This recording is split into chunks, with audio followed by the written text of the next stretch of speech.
is Jason Beim with Warren County Community College, and this will be tutorial number 2, where we're going to go over the UgCS mission planning software interface and basically the overall manipulation of the software before we get into the actual mission planning. So from here we'll go into KML files, we'll go into map layers, and basically everything you need to know before we actually get into creating a mission. Alright, so we're going to go to the top left here, the 3 bars where you should be familiar from tutorial number 1. As you remember, the main menu, that's where we get into the overall configuration, the main parameters of the software, a couple tweaks we had to do there. Telemetry player, we'll get into this in further tutorials, but telemetry player, you can upload all the data from your drone operation and it'll track the route that the UAS is operated or flown, and you can actually insert pictures. You can do a lot with the telemetry player. It's good for if you're mapping, a construction site or you have an ongoing mission. Telemetry player is good because you can actually store everything on that. So we have 4 options here, pretty self-explanatory: create new mission, open mission, stop editing, and remove mission. All right, so create new mission. We'll get into this in a second. Open mission, if you've been working on a mission and say you moved on, you're working on maybe a new mission, you want to go back to the old or the original mission you're working on, you can open that here and you can access the file in this area. Stop editing is exactly as it is. It stops the editing on a specific mission. It kind of locks it in. Or if you're working on a mission you no longer need it, or it was just experimentation here, you can go ahead and remove it. So I'm going to go ahead and click on create new mission. We can create it from scratch, which we'll do, and I just want to talk a little bit about import from file. The best file I can recommend for UgCS is going to be a KML file, and you would just click on browse and you would search your computer wherever the KML file is. For those of you who have not worked with KML files, one quick way to get a KML file is through Google Earth. The website is earth.google.com. I've already come in here and I pulled up Warren County Community College, located in Washington, New Jersey, and it's all pulled up here for us just for this demonstration. I'm going to zoom in here on the left side of the building, and you can see the Warren County Community College drone port. This is where all the operational training occurs at the college for the UAS program. And what I'm going to do is I'm going to create a KML file, and the reason we would use Google Earth to create a KML file is because you can really get into there, you can really get refined on the detail with this map interface. The nice thing about it is you can manipulate it, turn it, you can adjust it. There's all kinds of manipulations you can do here. There's other programs out there, but Google Earth is a pretty standard software that it's pretty easy to make that KML file. So what I'm going to do is I'm going to click on this icon here to the left called Projects, and we're going to go ahead and create a project. Create KML file, and here we are going to give untitled project. Overall project we'll call UgCS test KML, and you can even write a description in there. Alright, and we're going to go ahead and click new feature. Here you can add a place, you can add a place mark so we can identify and label, say parking lot, and so on. And then what we're going to do is I'm going to go back to a new feature, and this is where we're going to actually create the KML file. So I'm just going to simply create a box here, more so like a rectangle, and you kind of see it pop up here in the background. First thing I need to do is KML box. That's just going to be a general title for it, and I'm going to save it. So this is a box. You can see, if I were to pinpoint actual GPS coordinates, I can pinpoint them and do all the work without working with UgCS. I can do this all on Google Earth on basically any computer that doesn't have the software programmed into it. And what this is, it's a KML file. Okay, we can get detailed. We can do full-blown polygon. We can we can do all different types of shapes. Whatever the area we need to focus on, we can map out the borders and create that file. We'll go ahead and here, if you wanted to re-edit it, you wanted to put an actual picture of what maybe a ground level view or an aerial view of this KML looks like, If we need to put notes in here, we can do all of that right here. Change color, heading, tilt. So there's a lot you can do within the Google Earth. And then here we can also go ahead and save it to our computer. And that way we can save it maybe under a UgCS file so everything's organized, because file management is very important, especially when you're dealing with UAS processing software. So that's Google Earth. Hopefully now you have a better idea how to make a KML file. You would browse here, this would go into your computer, and wherever you just stored that Google Earth file, you can open it, hit next, and it'll automatically be populated. But for demonstration purposes, I'm going to go to create from scratch, and we'll call this mission UgCS test mission. Next. Here I'm going to pick the type of UAS I intend on working with. This can always be changed, but we'll go off from the start dealing with our trusted DJI Mavic Pro older model. Yes. So here within the parameters we can basically define whether the UAS is going to be departing from ground level, maybe a structure above ground level, or below ground level. Say if you're departing from a ravine or a valley that is not basically covered under a blanket ground level measurement. So if we're going below ground level, it would be a minus. If we're going above ground level, it would be a positive number represented in feet. The maximum altitude above ground level has set at 393.70 feet. I'm going to go ahead, I'm going to call it 300 feet, give us a 100-foot buffer, knowing that 400 feet is the max AGL we can go when we are operating in open Class G airspace with no other control airspace around us within Part 107. All right, return to home is important. We want to make sure that our UAS return to home altitude is above our MOCA, our minimum obstacle clearance altitude, and I usually just round it to 150. That should be a safe altitude. Zones taken into account, we can put aerodrome zones and custom zones. We'll get into this later on with different types of zones. Trajectory type is straight or safe. Leave it as straight. Safe is a little overkill. It's the parameters, everything is very cautious. I recommend operating it straight. And then the action on loss of the remote control, leave it at home. That is, if you lose your radio connection, you will just return to home. Okay. You do have other options in there, like continue on your autonomous route if there is no connection, but the safest way out, and what I recommend, is leaving it at home. Okay, so now we're in the main interface here of UgCS. The software is broken into two sides here. The left side is the mission editing software side, and then the right side is the operational side. So, going back to that top menu bar on the top left, we can import the mission. Say if I had a mission that somebody emailed to me, I can go ahead, click on here, and I can go through my files and I can import that mission. I can also go to export mission. If I built a mission that I'm comfortable with, everyone agrees with it, it accomplishes what I needed to do, I can go ahead and export it. Then I can email it to another computer, I can email it to a client, a colleague, a student, and then they can use that file, that whole mission file that I built, and then load it into their computer and fly it. And then we have the welcome screen when you first log on, in case you need a quick tutorial or you need access to the UgCS wiki page. Okay. All right, so the top here we have the mission name. We can go ahead and change it. By default, they put mission, they put today's date, and they put the time.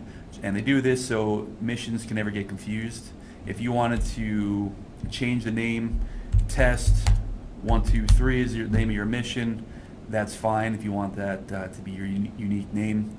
But just make sure that if you're going to be operating and saving missions, you want to make sure you're working with the most up-to-date mission file naming convention. Okay, so for the demonstration here, I'll just leave it as test 123. Right here is your search bar. If you wanted to work anywhere in the world, you can go ahead and click it and enter the location you needed to do. Beforehand, I went and I inserted the Warren County Community College located in Washington, New Jersey, and I specify the state. I also put USA because there are numerous names of locations all around the world. It's just a quick way to really pinpoint where you're trying to operate. So this is where you're going to search for the actual area you want to operate within as far as your mission planning. Sometimes you might have to search for your area within your town. It's really not very detailed like Google Earth or a UAS type of interface if you're trying to really define a location. Sometimes you might have to put a town name and use highways to really pinpoint that exact location you're trying to get to. Under map options, we have another drop down, map layers. And we have different types of map layers: Google Map, Google Satellite, OSM, MapNIC, we have Bing, and we have Mapbox. So different types of layers we can use. You can change those around, add, edit, upload, focus, remove. Elevation, basically UgCS has the SRTM data already programmed into it. If you're not familiar, that's the shuttle radar telemetry mission data. One year they went ahead, when I say they, NASA went ahead and they sent a shuttle over the Earth, scanning the Earth's surface, measuring and recording different elevation data sets. And these were a lot of these maps, these 3D maps get their data from. And it's accurate enough where we need it. If you wanted to go ahead and really examine an area, say you're going into a stone quarry that has dramatic elevations in it, there's two things you can do here. The first option is to go to a website like the UgCS Earth Explorer, and you can go ahead and you can search for DEM files, and there's DEM files all over. There's different types of DEM files. There's if you need to get a little more background in elevation models, you want to take a GIS course like Warren County Community College offers to get really deep into the nitty-gritty about elevations and how to upload and work with these elevations on an interface. But Earth Explorer is the one I use. It's free. There's many out there. Just focus on DEM file, digital elevation model files. For UgCS, just keep in mind though, if you are working with an elevation model, it has to be in a TIFF format. That's .tiff format in order to work with UgCS. We also have 3D objects. Right now, by default, UgCS does not have 3D objects installed. But if you wanted to insert some 3D objects, different websites out there. Just an example is 3D Warehouse. That's 3dwarehouse.sketchup.com. You can go in here and type, for example, New Jersey, just because that's where we're located. We'll click on models.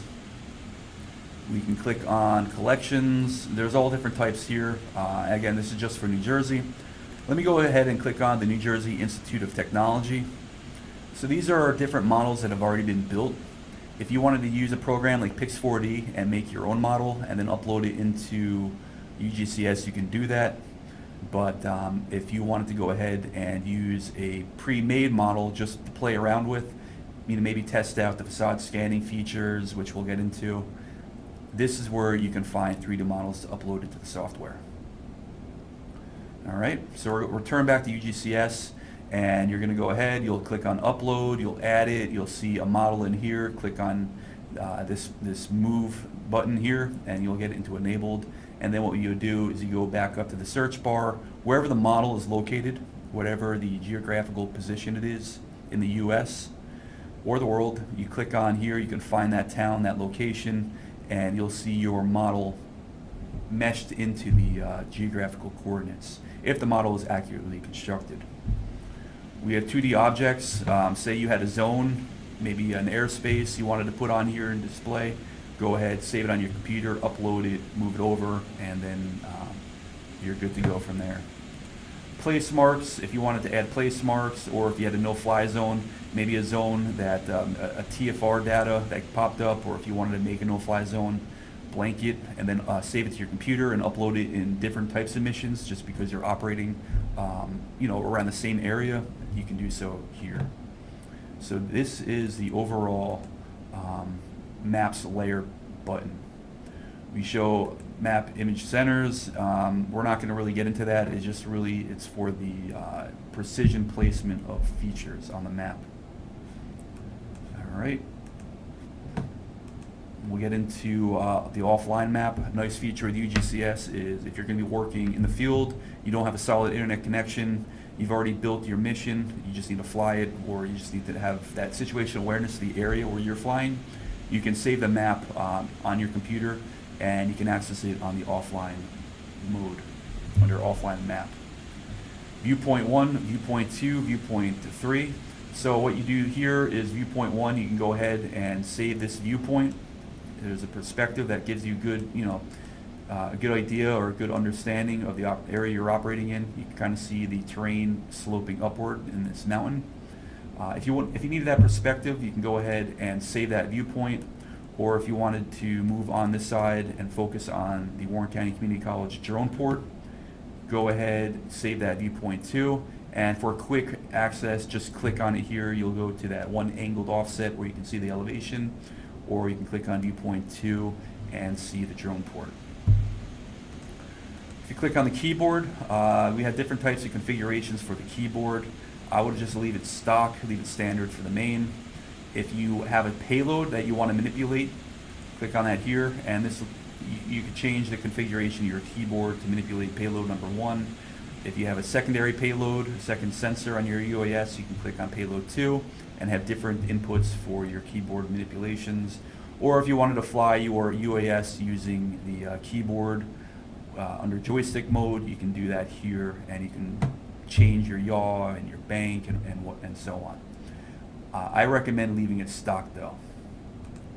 ADS-B, if your UAS is ADS-B equipped, here's a map, a radar here. All that data will be displayed here.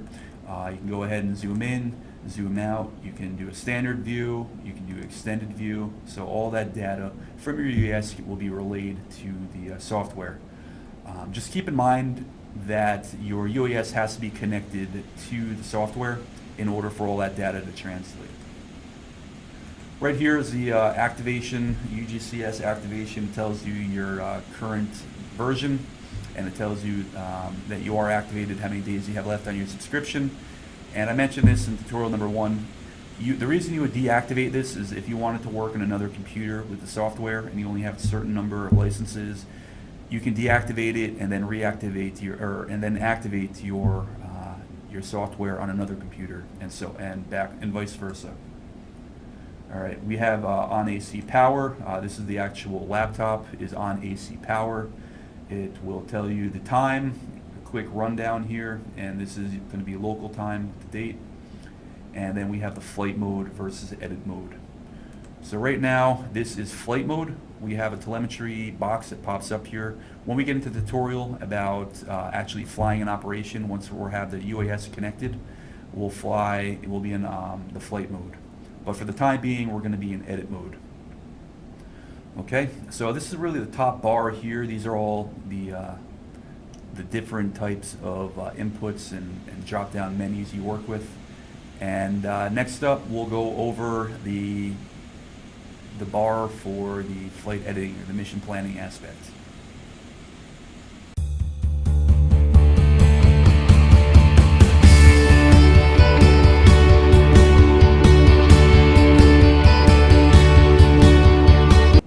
Now we're going to look at the mission editing side of UgCS mission planning software. Earlier I said the right side is going to be for operational planning. The left side is going to be for the mission editing. First thing I do is I click on the plus sign with the route or the waypoint, the route behind it, and this should look familiar. I'm going to go ahead and create from scratch, test 1. I'm going to hit next. All the parameter, the UAS is going to be Mavic Pro. Then we see the parameters as we went over earlier. Okay. We see a box pop up now. This is called a route card. The route of route card number 1, it's called test 1. And we can see it's going to be flown, or the software is expecting a DJI Mavic Pro to be flying the route. Right here is the lock route. Say I want to lock the route, I want to look around, I don't want to mess with my route or throw something off. That's why I would lock it.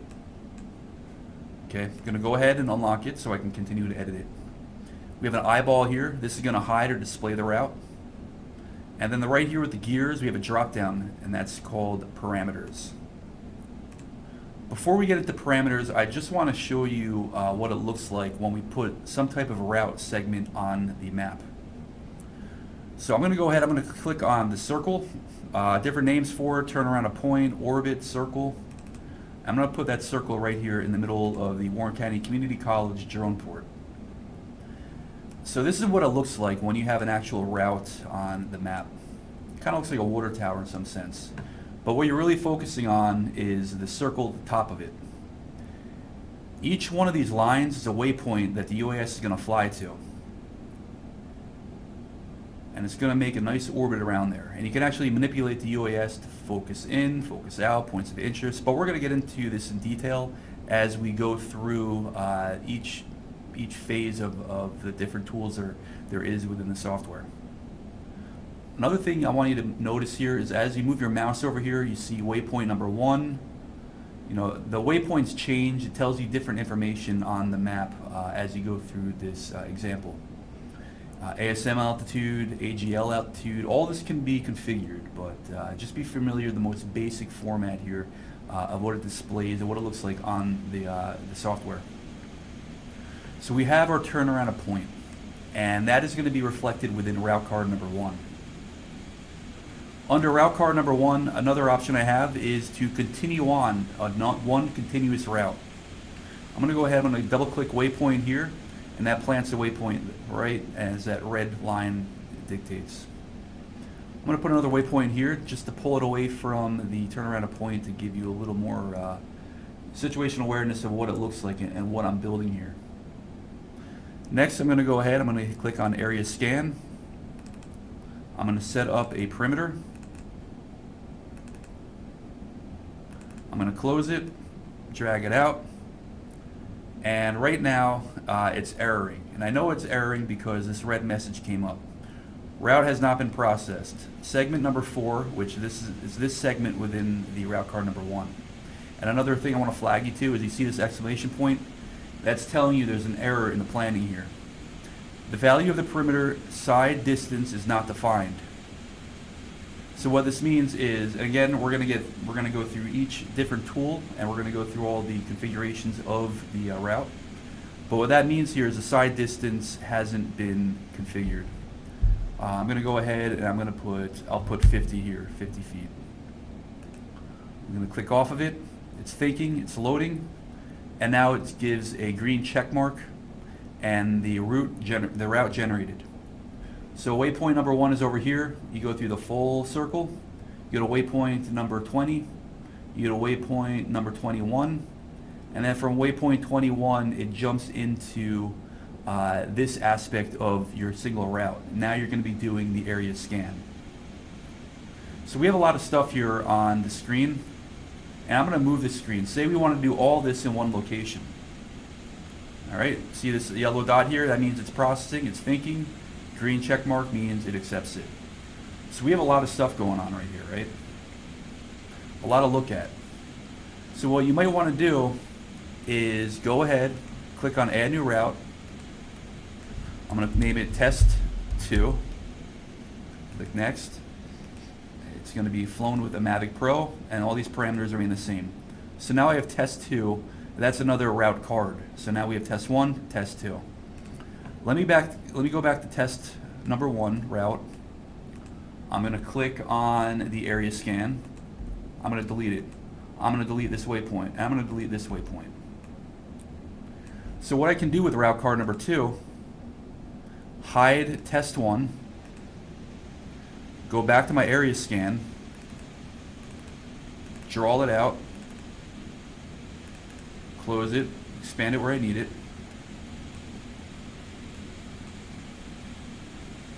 It's thinking, and now it's processed. I can solely focus on this aspect of my operation and do all the details and all the planning and all the configuration I need to make sure it accomplishes exactly what I need to. Then I can hide it and focus on this route of my operation. So having different route cards is beneficial, and we're going to get a little further into it. You'll see a couple more examples as we continue on with this side of the tutorial. But for the time being, I'm going to go ahead and delete that test 2 as we move along. Alright, so I'm going to open up parameters here, and I can show elevation. I have a window that pops up here for elevation profile under route card test number 1. It tells me my distance the UAS is going to travel. So as it flies the circle, the total distance is going to be 221.7 feet. It's going to be about 20 seconds. It's going to be about not much of a duration of the mission. Looking at the parameters here, a flight speed of 16.40 is pretty fast. It's going to happen pretty quickly here. And then there's 19 waypoints within this circle. Most importantly, under the elevation profile, is this green line represents the path of the drone. So it's going to tell you the altitude, and it's going to give you an idea of the elevation it's going to be flying over, where the gray is indicating the ground level. So if you have mountainous terrain, you're going to see drastic fluctuations here on your elevation profile. I'm going to close that, back into parameters. I'm going to select all segments. So I only have one segment, so let me go ahead here, put a waypoint, and I'm going to go back into that profile. I'm going to go to the parameters here. I'm going to go ahead back to select all segments. It selects everything. So I can go on the base here and move everything around as one whole.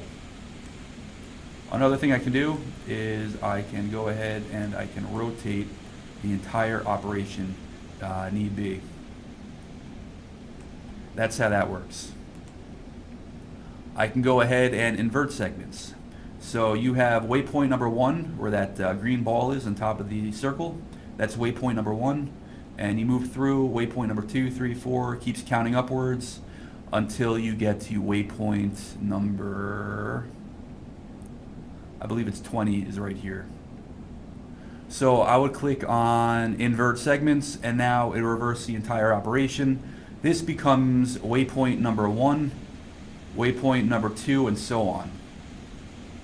So if you wanted to fly, or if you needed to invert your mission, say you're going to go up a hill and you have a team on top of the hill who's going to charge the battery and replace the battery, you can go ahead and send them this whole operation with waypoint number 1 now at the top of the hill, as opposed to starting at the bottom of the hill. That's where that could come into play. We can go ahead and click on route to waypoints. It just defines it a little more clearly that waypoint number 1, it gives you an arrow pointing to waypoint number 2, and these are all basically arrows counting upwards. So it gives you a little more, it gives you a better idea of the track the drone is actually going to fly. And you can see that the converted model here, this is taking a step back when we converted it. It'll give you a route the normal way and then the route converted way, but I'm going to go ahead and delete it. Okay, back into parameters. We even have the option to split the route. If I wanted to fly, say 50 waypoints, we don't have that many displayed here, but I can go ahead, type 50 after the 50th waypoint. It's then going to break the operation into a second route card. If you needed to change a battery out, or you're planning on changing a battery out after a certain distance flown, you can do so by splitting by distance. So if you wanted to fly 5,000 feet total and then take a break, you can go ahead and split the route using it that way. Or I think the easiest way to do it is just manually doing it by the route number, specifying the waypoint. So after waypoint 50, you're going to know the route card. You fly your first route, you land it, then you can have the drone fly the second route. An easier way of splitting your operation. So back into parameters, we're going to go ahead and down here, again, this is it's pretty self-explanatory. Export route. So if we're going to be working a construction site and I needed to export that route so I can use the same route in another mission, we can do so here. So instead of exporting a full-blown mission, we can export a small detail within the mission, the specific route. We can export a KML file. Say I meticulously plan out an area scan. I can turn that into a KML file and then send that out to, say, a client or a student where they can upload it onto some type of software like Google Earth, and they can actually see the KML, the actual area that we're going to be mapping or whatever we're doing with. Instead of having UgCS software to have this all displayed, this creates a nice clean KML file. And then finally, we can get the native route. This is going to be all the GPS coordinates, all your coordinates programmed into the mission. that's going to be the native route, just for a clean, file in case you need to send that to maybe another type of software. Say you have a proprietary software that your drone will only work with. It can't be flown through UgCS. You can get that native route and send it to the drone, and hopefully you can accomplish the same goal you're trying to accomplish with UgCS. And then finally, you can duplicate your route. So here now we have two routes stacked into one, and you can change parameters, different altitudes, whatever you need to do with it being basically identical over the ground. We'll go ahead and delete that duplicated route. And then finally, you can go ahead and you can delete your route. So hopefully now you have a better understanding of what route cards are. As we go through the different tools, I'm going to go finalize this tutorial. Just going down the list now, explaining what each tool is and how you would use it. And then in the next tutorial, we'll go ahead and we'll break them down.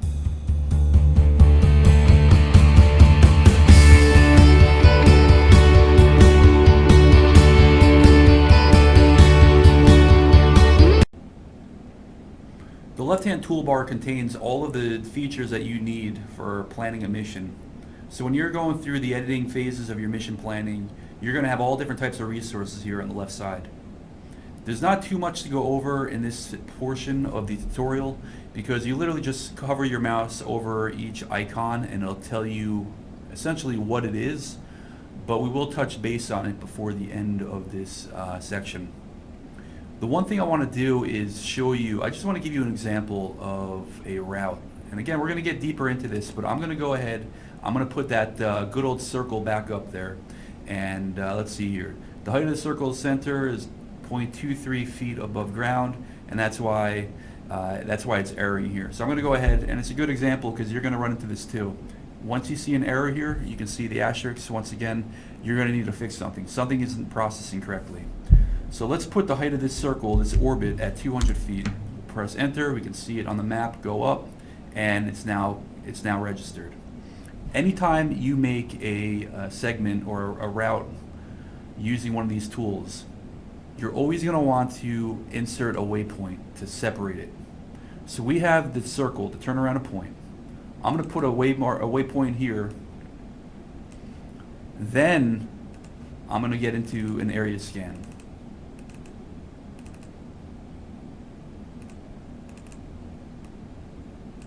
So that's a tip that you're really going to want to follow here, because if you don't have this waypoint here, usually an error will occur in the processing. So we had the circle to a waypoint, to the area scan. Now let's put another waypoint, and we'll put a perimeter now.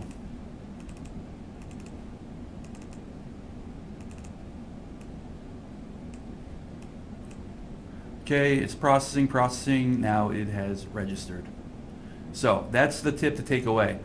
Put waypoints in between each element. If you're building different route cards, you don't need to worry about this, but if you're going to have everything built under one route, you're going to want to separate each segment or each operation with one waypoint. Okay. Now I'm going to go ahead, I'm going to go down the list here. So we talked about adding a new route, which is essentially your route card. We have add first waypoint. So when you're first starting out, you're going to add your first waypoint. That's where your drone is going to fly from your home point when you first turn it on, power it on, and engage it to run the mission. You want it to go to the first point. After that first point, then you're going to add whatever you want to work with, whether it be a circle or a perimeter, and so on.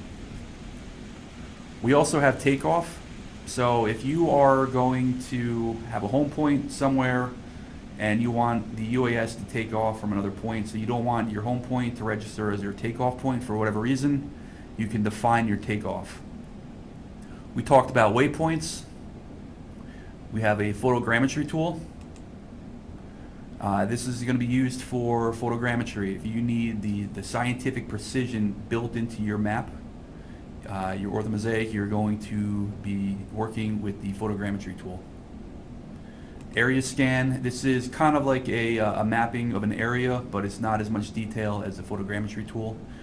If you needed to cover an area with lack of precision, using this generalized scan is a good feature. We have a LiDAR area. LiDAR is the light detection and ranging capability. It's basically using active energy in a sensor to get some pretty good interpretations of the terrain.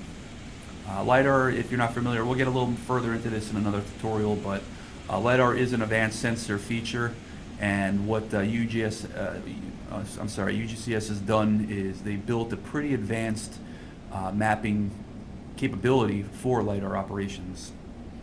We talked about the circle, perimeter. If you just want to map out a perimeter, we have that function. Facade scanning. If you wanted to map the side of a building or the side of a structure or a mountainous terrain, some type of terrain, you can use the facade scan. This is kind of where the 3D models, which we talked about earlier on, come into play. If you were to have a 3D model of an apartment building and you wanted to do a facade scan, say you're going to count windows on the side of a building, or you wanted to do an assessment for a superintendent to raise awareness or to get a quote for power washing or putting siding on the building, facade scan will be a good feature to use. We have corridor mapping. This is essentially if you're going to be flying within a corridor or some type of canyon or man-made or natural, you would use a corridor mapping feature to map that corridor. So only instead of just getting the ground, you can also get the sides of whatever feature you're trying to map. We have LiDAR corridor, so same as the corridor mapping, but you're actually going to be using LiDAR to get a different type of interpretation through your sensor. Landing, say you're going to depart at the bottom of a ski slope and you want to conduct your operation, fly up the ski slope and land at the top of the hill. You can specify where you want your drone to land. Instead of having the drone then return to the home point, you can actually specify a landing point, similar or I guess opposite of the takeoff point. We have the creeping line. This is good for search and rescue. If you have a last known point of a person, but we have a direction that they may have gone in. So if they headed north, we can define a northbound search pattern using creeping line, where the drone will start from the south and slowly work its way up north, scanning the entire area, helping to capture where that person could be. If you don't know the last known direction with a search and rescue operation, we can click on expanding square. We know the last known point they were, but we don't know a direction. Click on expanding square, you're going to start it at that point, and it's going to basically work its way out, pushing outwards, trying to locate where that person is through the data acquisition. There's distance measurement, so you want to know how long of a distance is on the map. You can use this feature here. An area measurement, if you want to know how much of an area you need to cover. Say you're going to be mapping a field of corn and you want to know how big the field is, this is where this tool will come into play. There's a visibility range. If you're going to be operating near a mountain and you want to know how far out you'll be able to see, as if you're standing at a certain point, this is where this will be used. And then finally, we have no-fly zones. If you want to define a no-fly zone for a further mitigation to some kind of risk you're working around, say you don't want to overfly a major highway, you can go ahead and build a no-fly zone over that highway. So say your drone is no longer flying autonomously under the track, under your mission plan. Now say you're flying it stick in hand, then you can go ahead and define no-fly zones, and that way you're ensuring there's no way that you're going to fly into that no-fly zone area. So these are the tools associated with the mission editing portion of the software. And one thing you may have picked up on, I'm going to go ahead and close the segment indicator here. As I move around here, if you notice the bottom left corner here, it shows you all the coordinates that your mouse is hovering over. It also tells you the elevation and the eye altitude. If you want to go ahead and see where you are, so right now we're facing south-southeast.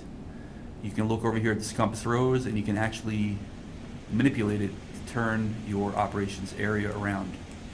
Just like most graphical interfaces, if you right-click and drag, you could accomplish the same thing that compass rose would do. Okay. I like using this view here. The only reason I like looking to the south within the UAS drone port here with Warren County Community College is because I'm usually standing along this area looking in this direction. It's just orientation, it's preference. So you could really, define whatever orientation you need.